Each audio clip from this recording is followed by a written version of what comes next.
నాకు ఇప్పుడు ఒక మాట గుర్తొస్తున్నది. అలిశెట్టి ప్రభాకర్ ఎప్పుడో ఈ దేశంలో ఎటు చూసిన అకాల మరణాలు, అన్యాయమైన బలవన్ మరణాలు, అనేక మరణాలు చూసినప్పుడు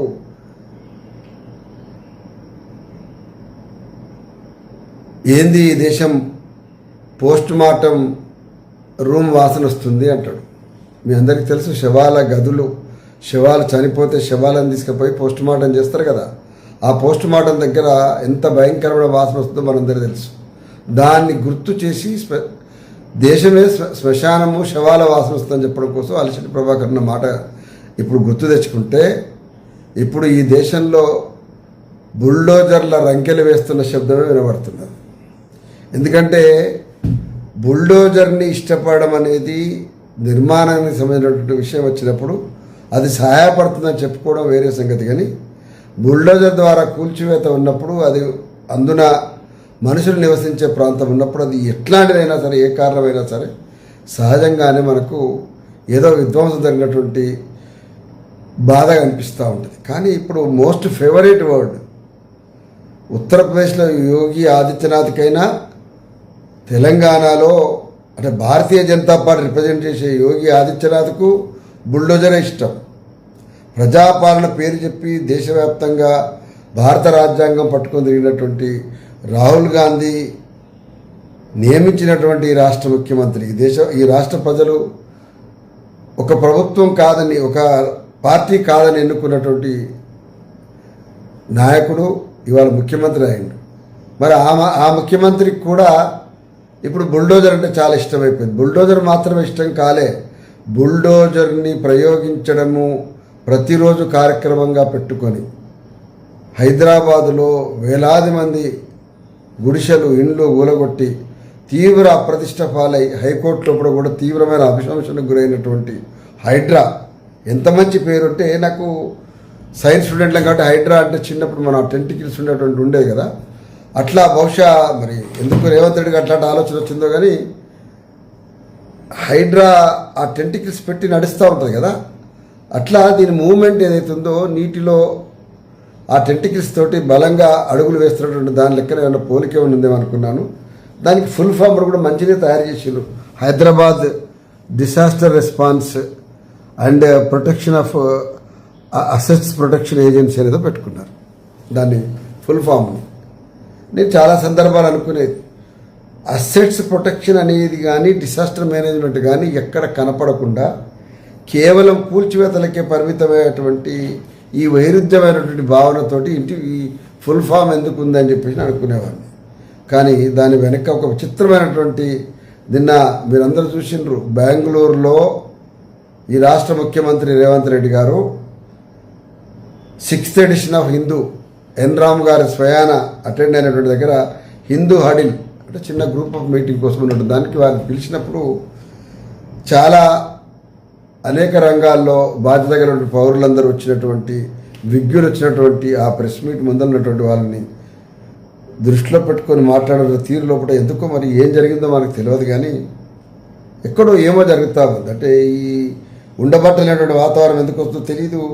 కొన్ని సందర్భాలు ఉంటాయి, మనం ఎంత మాట్లాడితే మన యొక్క విలువ, మన స్థాయి పడిపోవడమే కాకుండా చాలా సమస్యలు కూడా సృష్టిస్తాయనడానికి నిన్న రేవంత్ రెడ్డి చాలా విషయాలు మాట్లాడండి. ఇన్ జనరల్ మాట్లాడిన సరే, స్కూళ్ళు 27,000 స్కూళ్ళు ఎందుకు, ఇదెందుకు, అదెందుకు, అది చేస్తా, ఇది చేస్తా, ఇవన్నీ కూడా ఏదో మాట్లాడినారు, అయిపోయింది. ఇవన్నీ సరే సహజంగానే పాలకుడు అయిన తర్వాత, అంటే పాలకుడు కాకముందుకు ఎట్లా మాట్లాడతారు, పాలకులు అయినాక ఎట్లా మాట్లాడతారు అనడానికి ఎవరు భిన్నం కాకపోవచ్చు. నేనేమి ఎవరి గురించి నేను చెప్పడం లేదు. కానీ రేవంత్ రెడ్డి చెప్పిన దానికి, అంటే కొంతమందిని గురించి మనం అపరిచితుల గురించి మాట్లాడతాం కదా, ఏ అపరిచితులు వేరే ఏమో కానీ ఏ మాత్రం సంబంధం లేకుండా ఇప్పుడు మాట్లాడుతున్న తీరు ఉంది కదా.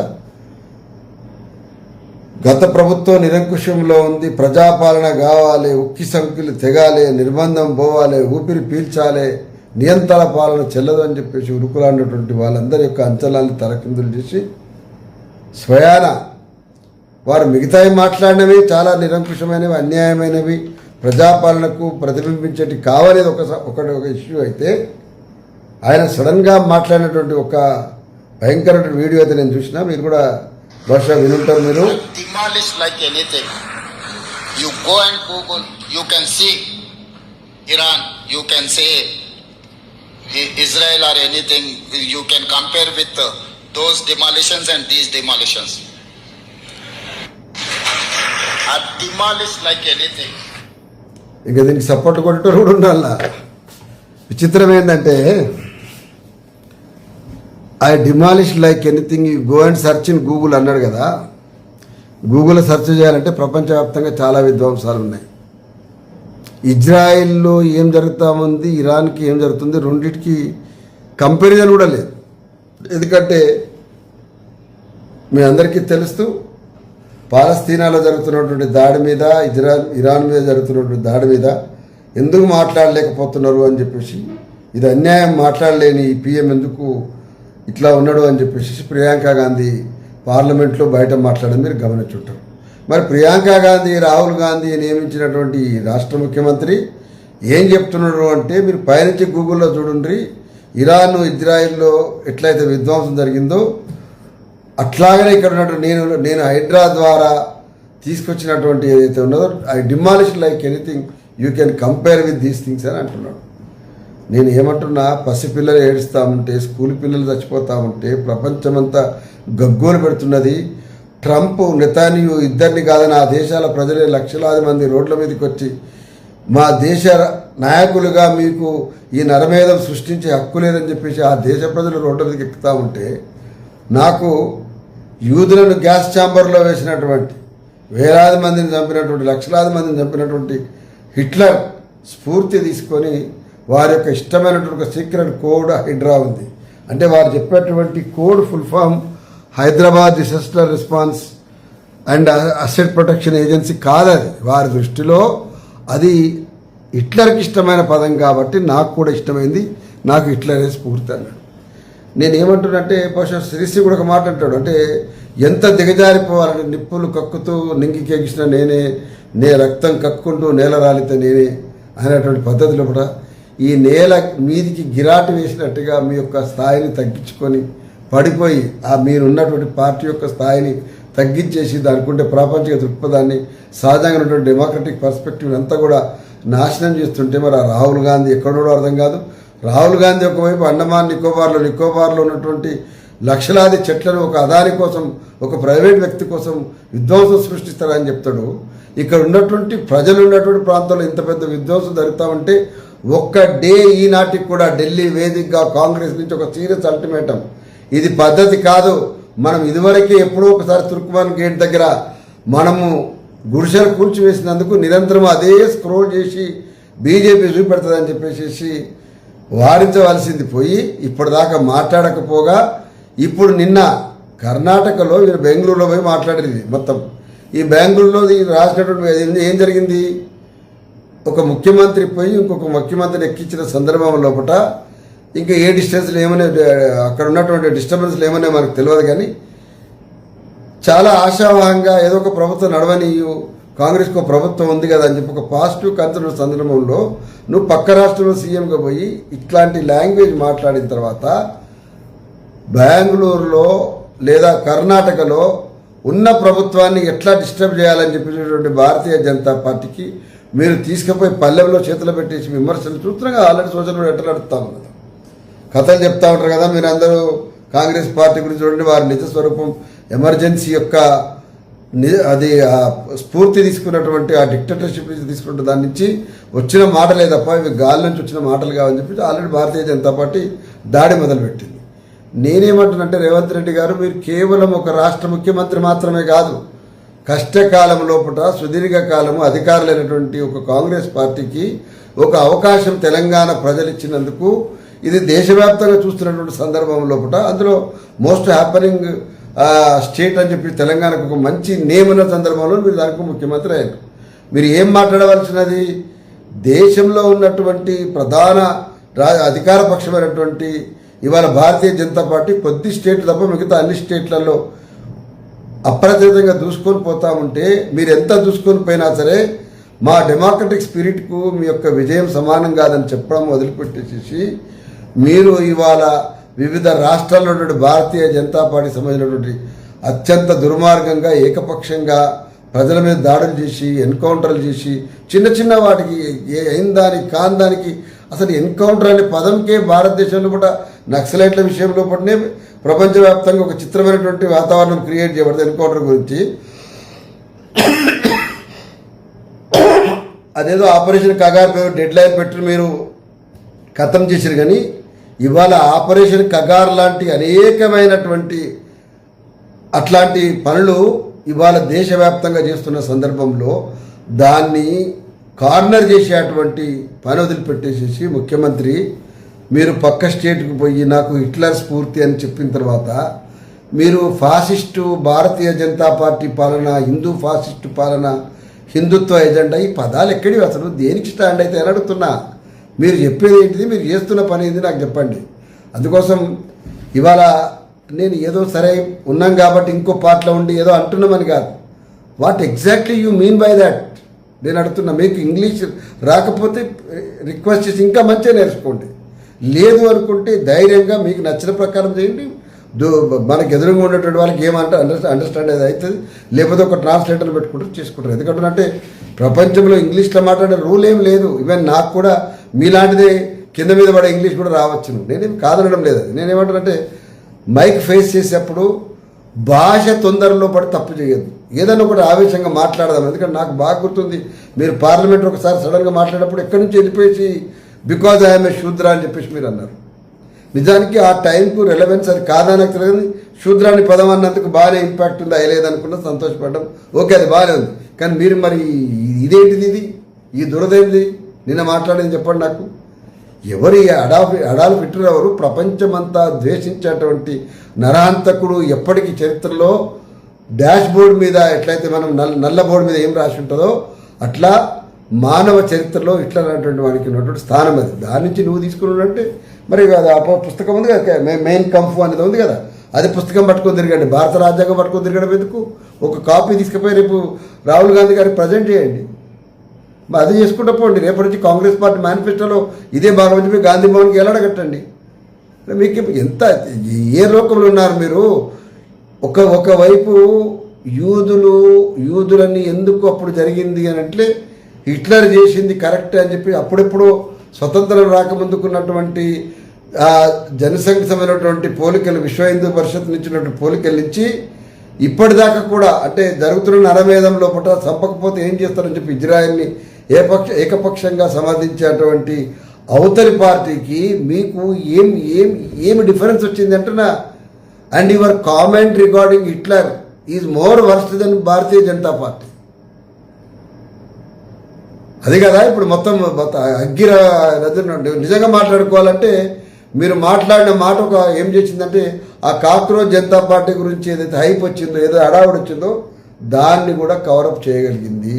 ఇవాళ దేశంలో ఒక ట్రెండింగ్ ఏంటంటే హిట్లర్ని నాకు స్ఫూర్తి అని చెప్పేటువంటి స్థితి తీసుకొని వస్తే ఒక చర్చ జరుగుతూ ఉంది. దయచేసి మీరు ఒక బాధ్యతాయుతమైన ముఖ్యమంత్రి, మీ నుంచి పాజిటివ్ రెస్పాన్స్ ఎంత వస్తుందో ఏమిటో నాకు తెలియదు. కానీ మీరు మొన్న కూడా నేను చూసిన పాలమూరు దగ్గరికి పోయినప్పుడు ఒక మంచి ఒకేషన్ లోపల ఉద్దండాపూర్ నుంచి నీళ్ళు తీసుకుంటాము, ఇంకేదో చేస్తాము, తుమ్మిడి ఇంటి దగ్గర నెగోషియేట్ చేస్తాము. చాలా సరే, ఇవన్నీ కూడా పాజిటివ్ చేయగలిగేది ఉండి ముందుకు పోతే రాష్ట్రానికి ఏమైనా మంచి జరుగుతుంది అని చెప్పేసి ఆశించే తరుణం లోపల మీ యాటిట్యూడ్ ఏంటిది, మీరు ఇచ్చే సవాళ్ళు ఏంటివి, అసలు ఏం చేస్తున్నారు, ఏమైతా ఉంది? ఇప్పుడు కూడా ఓపెన్గా మనకు తెలుసు. ఈరోజు కూడా పేపర్లో చూసిన నేను కాళేశ్వరం సంబంధించిన ఆ పరీక్షలు నిర్వహించడం ఆలస్యం అనేది రేపు నవంబర్ లోపల కనుక సాధ్యం కాకపోతే నీళ్లు మళ్ళొకసారి వృధా పోతాయంటా ఉంటే మీరు ఒక సీరియస్ పని వదిలిపెట్టేసేసి తిట్టడం ఏంటిది? జెండాలు పాతనీయము, నిన్ను అధికారానికి చూడనీయము, మీరు చూడనిచ్చినా చూడలేకపోయినా మాట చెప్తా ఉన్నా. ఆ మధ్యకాలంలో మనం అనుకున్నాం కదా, ఎవడు అసెంబ్లీ గేటు ముట్టుకోవద్దని చెప్పేసి ఎవరు అన్నారంటే అసెంబ్లీ గేట్ ముట్టుకోవద్దని మన అన్నంత మాత్రం ఆగదు కదా. ప్రజలు తమ ఇష్టాన్ని ప్రకారం ఏదో ఒకటి జరుగుతుంది. అందుకోసము నేను గద్దెలు గట్టనియా, గద్దెలు కూలగొడతా, నిన్ను అసెంబ్లీ గేట్ ఇట్నిచ్చైనా అట్నిచ్చైనా ఈ టైప్ ఆఫ్ లాంగ్వేజ్, ఈ టైప్ ఆఫ్ ఛాలెంజెస్ అనేటివి అల్టిమేట్గా భారతదేశంలో అంటే ఇప్పుడు భారతదేశం యొక్క క్రెడిబిలిటీ మీకు ఒక విషయం కూడా గుర్తు చేయాలి రేవంత్ రెడ్డి గారు. ప్రపంచంలో ఇదివరకు చైనా తర్వాత మన జనాభా ఎక్కువ ఉంటే మనం ఇప్పుడు వాళ్ళని కూడా దాటి ప్రపంచంలో అత్యధిక జనాభా కలిగినటువంటి వాళ్ళం. అత్యంత జనాభా కలిగినటువంటి మనము ఇవాళ అతిపెద్ద ప్రజాస్వామిక దేశంగా ప్రపంచంలో గుర్తింపబడ్డాము. మరి ఇంత పెద్ద ప్రజాస్వామిక దేశం లోపల రిప్రజెంటేషన్ ఒక రాష్ట్రం ప్రజాస్వామిక పునాదుల మీద భారత రాజ్యాంగం స్ఫూర్తిగా ఏర్పడినటువంటి తెలంగాణ ముఖ్యమంత్రిగా మీరుండి అడాల్ఫ్ హిట్లర్ నాకు ప్రేరణ అన్నట్టయితే దాని యొక్క పర్యవసానం ఏముంటుందో ఆలోచించండి. దయచేసి మీరు నోరు కంట్రోల్ చేసుకోగలిగి ఉంటే, లేదా ఎందుకంటున్నంటే మీరు ఎక్కడో ఒక దగ్గర అంటే తెలియకుండా వస్తున్నటువంటి యాంగ్జైటీనా లేకపోతే ఏదో క్యాజువల్గా మాట్లాడవేయడమో నాకు తెలియదు, కానీ మీరు నిజానికి మీకున్నటువంటి ఏదైనా పాజిటివ్ విషయం ఏదైనా ఉంది అనుకుంటే దానికి 10 రెట్లు మీరు మాట్లాడే మాటల ద్వారా మీరు పలచలేటువంటి స్థితి జరుగుతూ ఉంది. అది మీకు మాత్రమే కాదు, తెలంగాణ రాష్ట్ర ముఖ్యమంత్రిగా ఒక రాష్ట్రం మా కష్టార్జితంగా లేదా మనందరి కష్టార్జితంగా ఈ రాష్ట్రం వచ్చినందుకు దాని క్రెడిబిలిటీకి దాని రిప్రజెంటేషన్ మంచిగా ఉండేటువంటి ఏదైతే ఏది పడితే అది మాట్లాడే తత్వము తెలంగాణకు కూడా అప్లై చేసే స్థితి రావద్దని కోరుకుంటామన్నా ఒక్క కన్సర్న్తోనే మాట్లాడుతున్నారు తప్ప మీరు ఇలా విమర్శించే ఎవరని కాదు. మీకు మీరుగానే కింద పడిపోయారు. మీకు మీరుగానే మీరు ఇవాళ ఎక్కడ లేనటువంటి స్థాయికి దిగజారిపోతాం. దయచేసి నా రిక్వెస్ట్ ఏంటంటే ఇక్కడి నుండి అయినా మీ నోరు కంట్రోల్ చేసుకోగలిగిన బాధ్యతాయుతంగా మాట్లాడిన వ్యక్తులను దూషణకు కాకుండా భవిష్యత్తులో తెలంగాణ గురించి నాకు ఒక దార్శనికత ఉంది అనండి. ఇవాళ అన్నారు కదా మీరు ఏదో ఫ్యూచర్ సిటీకి పోతే అక్కడి నుంచి నేను పని మొదలు పెడతాను. మాట్లాడండి, చేయండి ఆ పని. మిమ్మల్ని ఎవరొద్దన్నారు? మీరు ఫ్యూచర్ సిటీలో కూర్చుంటే వద్దన్న వాళ్ళు ఎవరు, నన్ను ఆపే వాళ్ళు ఎవరు? ఫ్యూచర్ సిటీ మిమ్మల్ని ఎవరు ఆపరు. మీ ఫ్యూచర్ని మీరు ధ్వంసం చేసుకుంటే తప్ప మీ ఫ్యూచర్ని ధ్వంసం చేసే వాళ్ళు ఎవరు లేరు. ఫ్యూచర్ హైదరాబాద్ది, తెలంగాణది, లేదా దేశంలో మోస్ట్ హ్యాపనింగ్ సిటీ హైదరాబాద్లో ఒక ఫ్యూచర్ సిటీ వస్తుందని ప్రజలు అనుకుంటే nobody can stop it. హైదరాబాద్లో మనం అనుకున్న హైటెక్ సిటీ, మనం అనుకున్న ఫైనాన్షియల్ సిటీ ఎవడో ఆపితే ఆగింది కాదు, ఎవరో తోస్తే తోసింది కాదు. అందరం కలిసి కష్టపడితేనే ఆ సందర్భంలో కూడా డెవలప్ అయింది.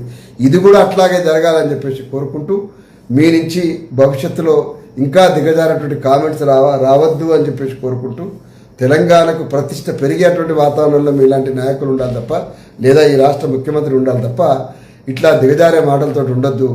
100% మిత్రులు కేటీఆర్ అన్నట్టుగా ఈ రాష్ట్రానికి మన అందరికి కూడా అంబేద్కర్ ఒక స్ఫూర్తి కావాలి. అదేవిధంగా భారత రాజ్యాంగ విలువలు చాటినటువంటి నెహ్రూ ఒక స్ఫూర్తి కావాలి.